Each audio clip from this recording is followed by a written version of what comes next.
ठीक भैया, angle property of circle पढ़ने के लिए हमें क्या पढ़ना होगा? हमें ये जानना होगा कि सर्कल होता क्या है। वहां मत देखिए, बोर्ड पे देखिए सभी लोग। सर्कल क्या होता है ये जानना जरूरी है।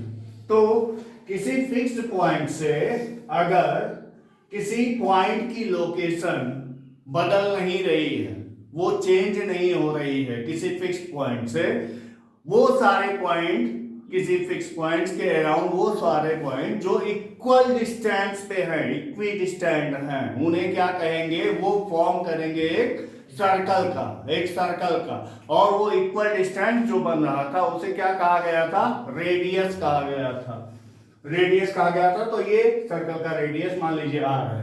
ये किसी भी पॉइंट पर आप इसकी बाउंड्री पे चले जाइए, सेंटर से रेडियस और डिस्टेंस क्या होगी? रेडियस के इक्वल होगी और r होगी। ठीक है, तो इस पॉइंट को सेंटर कहा गया, पाइवोटेड पॉइंट को। ठीक, अब हमें ये जानना है कि भाई ये आर्क क्या है। आर्क का मतलब होता है कॉन्टिन्यूअस पार्ट ऑफ सर्कल। ये कॉन्टिन्यूअस पार्ट है सर्कल का, इसको आर्क कहेंगे। Arc, continuous part of circle, arc, arc कहेंगे कॉन्टिन्यूअस पार्ट। मान लीजिए ए है, ये बी है, तो ए से लेके बी तक का ये जो पार्ट है वो आर्क कहलाता है। ए से बी के बीच का जो पार्ट आपने मार्क किया है इस सर्कल में, ए से बी के बीच का जो पार्ट है यही कहलाएगा आर्क, और इसको डिनोट करेंगे आर्क ए बी से। सॉरी, इसको ऐसे लिखते हैं आर्क ए बी। अब यहां पे आप दो चीजें देख रहे होंगे, एक ये ब्लैक वाला आर्क दिख रहा है, दिख रहा है कि नहीं? ब्लैक वाला आर्क दिख रहा है, और एक रेड वाला। तो रेड वाले को क्या कहते हैं? मेजर आर्क, और ब्लैक वाले क्या कहेंगे? Minor arc. अब ऐसी लाइन जो सर्कल को दो पार्ट में डिवाइड कर दे, इक्वल नहीं, जरूरी नहीं है इक्वल, दो पार्ट में डिवाइड कर दे, तो उस लाइन को क्या कहते हैं? कॉर्ड कहते हैं। क्या कहते हैं? कॉर्ड। तो यहां कॉर्ड ए बी हो गया।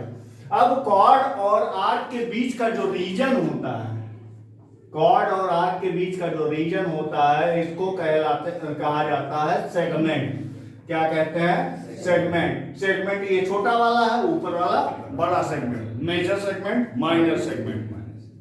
ठीक है, अब किसी आर्क या किसी कॉर्ड को सेंटर से अगर मिला दिया जाए तो जो एंगल सबटेंड होता है उसे कहते हैं angle subtend at centre of the circle. ये एंगल सबटेंड हुआ, ठीक है, और ये पूरा रीजन, इस आर्क का रीजन और ये सेंटर के बीच में जो एंगल होगा, इस पूरे रीजन को कहा जाएगा सेक्टर। क्या कहा जाएगा? सेक्टर कहा जाएगा।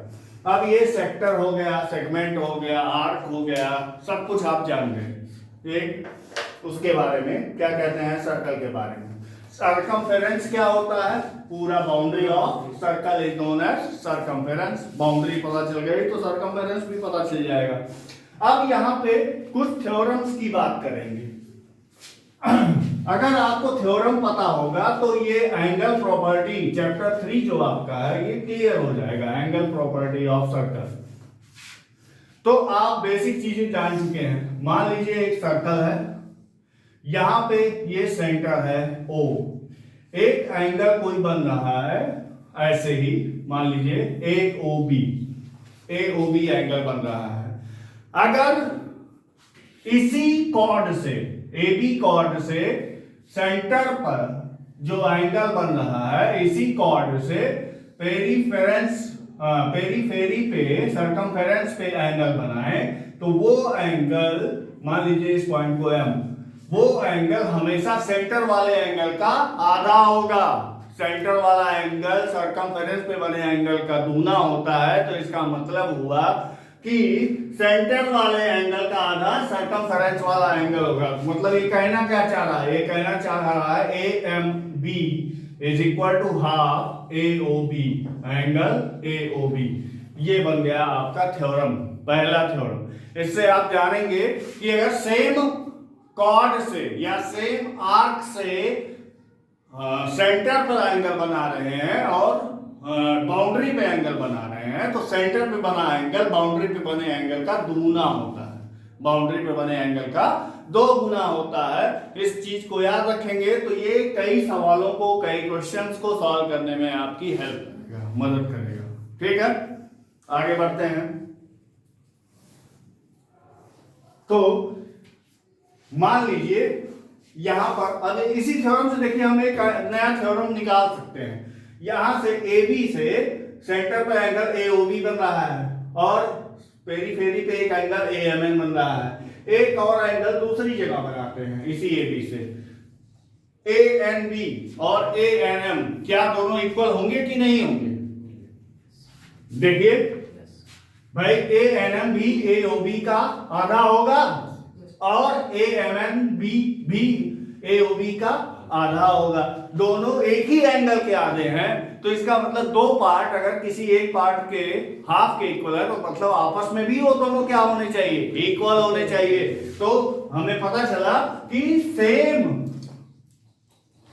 आर्क या same arc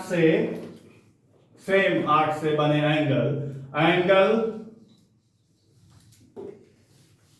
angle made by same arc are always equal, मतलब सेम आर्क से बने हुए एंगल हमेशा बराबर होते हैं। ये एक थ्योरम है सर्कल का, इसको याद रखेंगे तो बहुत सारे क्वेश्चंस आपके सॉल्व हो जाएंगे। ये थ्योरम आपको डिनोट करना पड़ता है। ठीक है, अब आगे बढ़ते हैं। आगे अब आप थ्योरम जान चुके हैं भाई। पहला थ्योरम कि सेंटर पे बना एंगल पेरीफेरी पे बने एंगल का दूना होता है और दूसरी चीज एक ही आर्क से बने 2 एंगल आपस में इक्वल होंगे। ये 2 चीज जान गए। अब आइए जानते हैं कि डायमीटर से बना एंगल क्या होता है। डायमीटर से बना एंगल क्या होगा? कहीं पे भी बाउंड्री पर किसी भी पॉइंट पर अगर हम डायमीटर किसी भी सर्कल के इनफाइनाइट डायमीटर्स होते हैं, इसे मानते हैं कि नहीं मानते? तो इनफाइनाइट डायमीटर होने की वजह से अगर देखा जाए तो मान ले एक डायमीटर AB है, तो डायमीटर AB है, किसी भी पॉइंट पे ये जो एंगल ड्रॉ करेगा ऑब्वियसली इस एंगल का क्या होगा? वो आधा होगा ना, इस एंगल का आधा होगा और ये कितना है? 180 डिग्री। इसका मतलब डायमीटर से कहीं पर भी तुम एंगल ड्रॉ करो वो कितना होगा? आधा 180 का कितना होगा? हमेशा 90 डिग्री ही बनेगा। ये एक थ्योरम बन गया आपका। सही है? समझ में आया? बिल्कुल। तो इन थ्योरम्स का यूज करके आपको ये चैप्टर निपटा देना है। ठीक, इस चैप्टर को निपटा देते हैं। आज के लिए इतना ही। Thank you, have a nice day. धन्यवाद। चैनल को लाइक करें, सब्सक्राइब करें और शेयर करें, जो भी करना हो करें। आपको अच्छा लगता है तो